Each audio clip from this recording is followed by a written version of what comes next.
سلام الله عليكم مشاهدينا متابعين قناة أخبار الكرة اليمنية. إليكم في هذا الفيديو الجديد موعد مباراة نادي ريال مدريد الأسباني أمام ناظره نادي بايرن ميونخ الألماني، وذلك في إياب نصف نهائي دوري أبطال أوروبا 2024.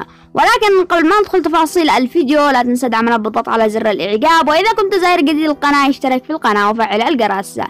وستبدأ صافرة الانطلاق في يوم الأربعاء 2024 شهر 8 من شهر يوليو، وذلك في تمام الساعة 10 مساء بتوقيت مكة المكرمة، والساعة 9 مساء بتوقيت القاهرة، والساعة 8 مساء بتوقيت تونس والمغرب والجزائر. وأما القنوات الناقلة سوف تنقل قنوات بي إن سبورتس القطرية المشفرة. وصلنا إلى نهاية الفيديو. ما هي مدى توقعاتكم للمباراة؟ من سيفوز ومن سيتأهل إلى النهائي؟